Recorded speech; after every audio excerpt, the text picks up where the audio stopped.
Correto, Luke? Então tá. Com vocês, Luciano Queiroz e Luke Ross.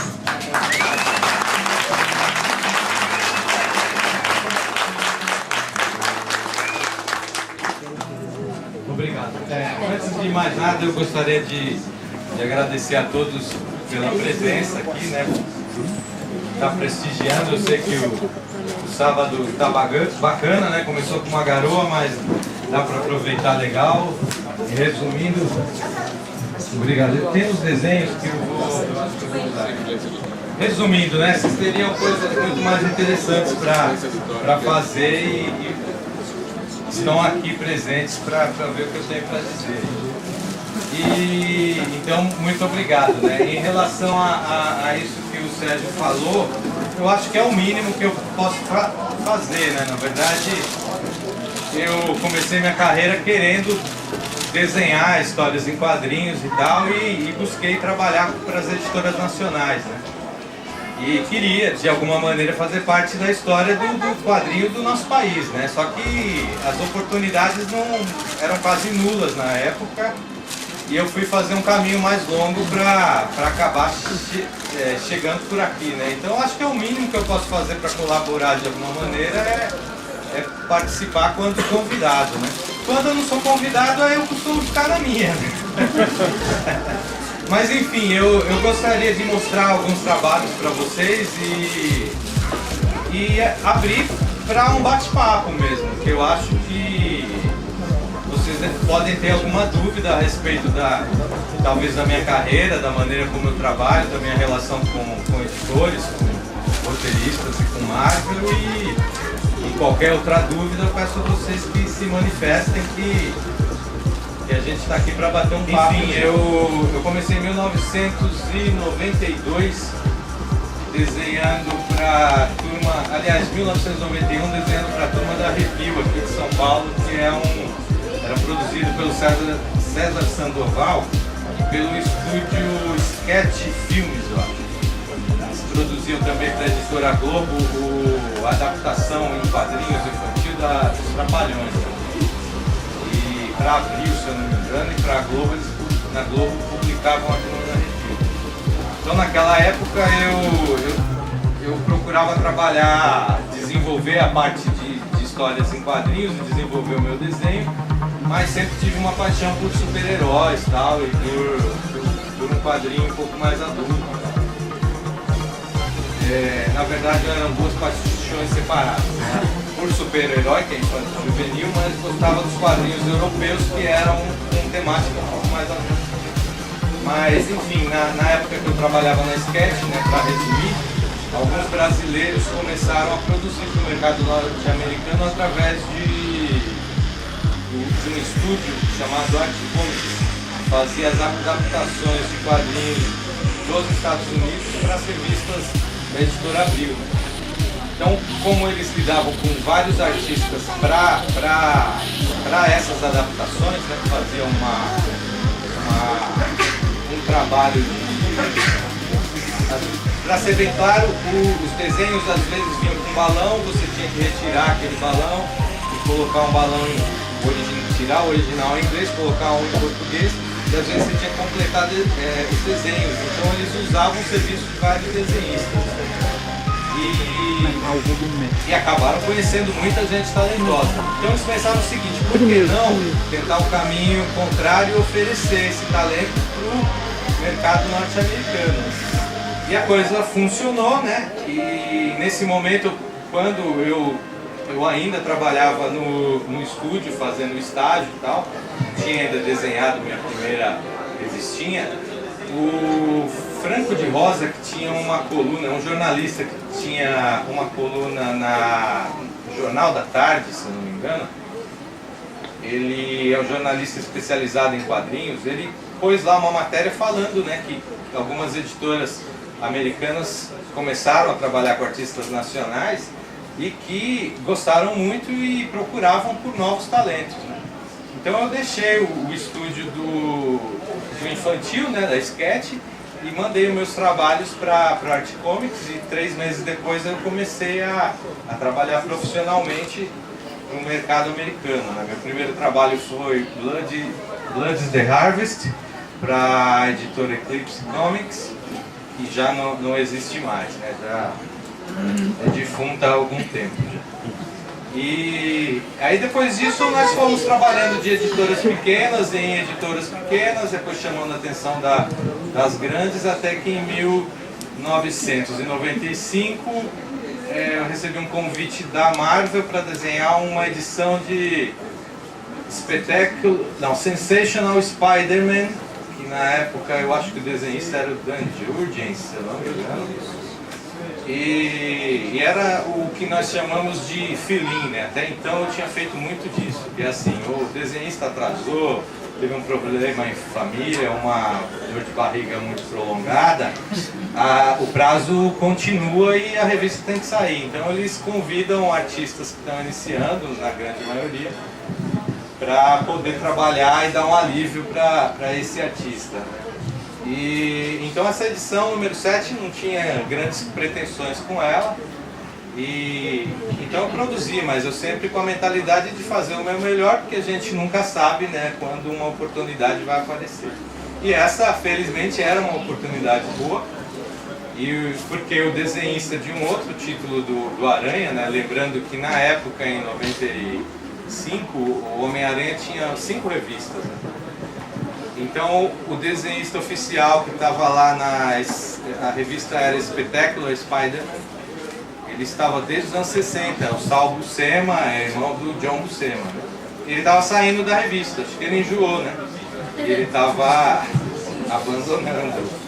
E eles estavam procurando um substituto, né, para ficar como um desenhista regular. E aí me ofereceram baseado nessa edição. Então esse foi o meu início como um artista da Marvel Comics. E hoje, deixa eu lembrar que tem um tempo aí que eu me afastei da editora, né? Eu fiquei até 99 trabalhando para eles. Depois eu estava cansado da maratona, porque estava lembrando isso esses dias atrás, né? Teve uma época que eu cheguei a desenhar 3 revistas por mês, então era uma demanda incrível, assim. E isso é cansativo para qualquer ser humano, né? Eu queria descansar um pouco e aí eu chamei os amigos e nós decidimos montar uma escola, né, juntos. Esses amigos eram Cleves Júnior, Fábio Laguna, o Manny Clark e eu, e montamos a Impacto Quadrinho. Então eu fiquei na escola até 2001 e aí o que aconteceu foi o contrário, né? Eu comecei a perceber que eu estava sentindo muita falta da produção diária, né? Porque lidar com a escola, a gente dava as aulas, o que eu acho muito legal e sinto falta até hoje, gostaria de voltar um dia a dar aula. E essa necessidade de estar desenhando foi me fazendo mal, né? Então eu decidi voltar, voltei a falar com o David Campiri, que foi o meu primeiro agente nos Estados Unidos. E aí nós voltamos a trabalhar. Nessa época, os editores da Marvel tinham mudado, né? Então, que 3 anos depois, as coisas mudam muito rapidamente por lá, né? E aí foi um pouco mais complicado voltar para a Marvel novamente. E um trabalho levando a outro, isso foi me afastando. Então eu fui parar na DC Comics, depois fiquei um tempo em 2003, se eu não me engano. Comecei a trabalhar para uma editora de Tampa, nos Estados Unidos, na Flórida, né? Flórida, que se chamava CrossGen Comics. Me convidaram para ficar lá um tempo, então eu fiquei por 3 meses trabalhando no estúdio, né? Lá eu trabalhei com caras incríveis como Bart Sears, Butch Guice, Greg Land, George Pérez e caras fenomenais, assim, Jimmy Cheong, que desenha Avengers hoje em dia. E foi uma experiência bacana, porque eu aprendi a experimentar um pouco mais com o meu traço, né?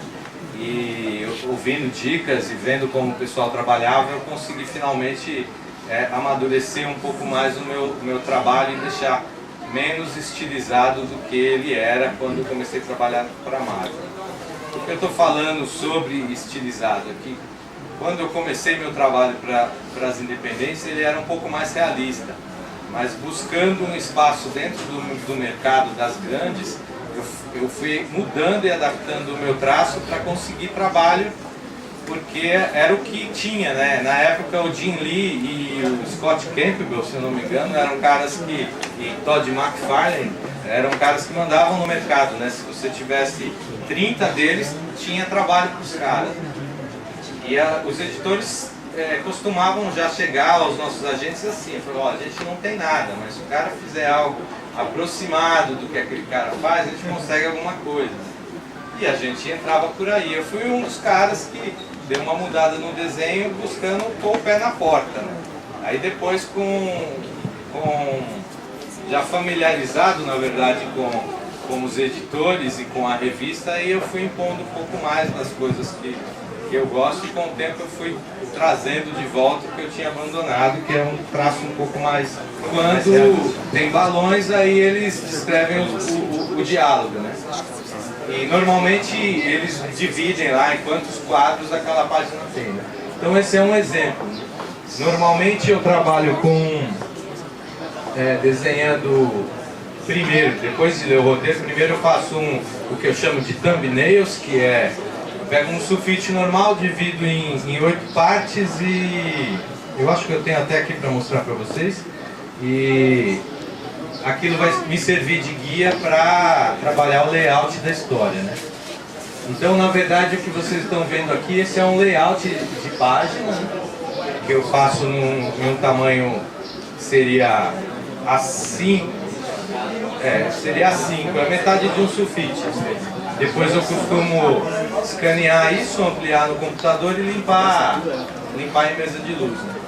Escaneio, passo para o computador, aumento para o tamanho A3, que o original é o tamanho maior. Eu tenho esse diagramazinho já pronto, que eu divido em 8 partes e vou lendo, e o que passa ali pela minha cabeça eu tento registrar, né? Então normalmente o que eu faço aqui, esse guia serve para depois eu tentar ler com os olhos do leitor, eu costumo dizer, porque é fácil assim, a gente já enfrentou muito isso, né?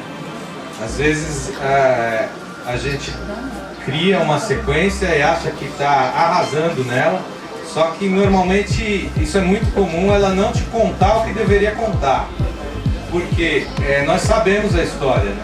Então na escola, inclusive, eu fazia alguns testes de narrativa dessa maneira, né? Eu pedia pro aluno ler o roteiro, né? Desenhar o thumbnail e depois me apresentar. E eu falava para ele o que os desenhos estavam me passando, né? Você tem uma pergunta? Pode falar. É um padrão seu ou um padrão de algum editor? Não, esse é um padrão meu. Eu, com o tempo, eu vou até mostrar, se der tempo aqui, algumas outras maneiras de trabalhar. Eu, com o tempo, eu fui, como trabalhar com quadrinhos é algo muito solitário, e na época, lá nos anos 90 ainda um pouco mais, porque era antes da internet, nós não tínhamos como discutir isso, não havia escolas, e nós não conseguimos discutir com outro, pesquisar com outros profissionais os métodos de trabalho, porque a comunicação era mínima. Então fui criando várias maneiras de produzir, de fórmulas para tentar ajudar o meu trabalho a ser feito no menor tempo possível, assim, entendeu? Assim podendo cumprir o prazo e mantendo um mínimo de qualidade. Então o thumbnail foi algo que eu criei para poder desenvolver a parte de narrativa. Mas eu sei que tem outros artistas fora, aqui no Brasil, que usam o mesmo método. Então, o que eu estava dizendo é que às vezes nós sentava com o aluno, né, e pedia para ele me explicar, e ele vinha me contando algo que estava no roteiro, ou seja, estava na mente dele, mas o desenho não me dizia nada daquilo, entendeu? Então, eu digo sempre assim, a gente tem que olhar com os olhos do leitor, o desenho comunica, então o que ele está comunicando?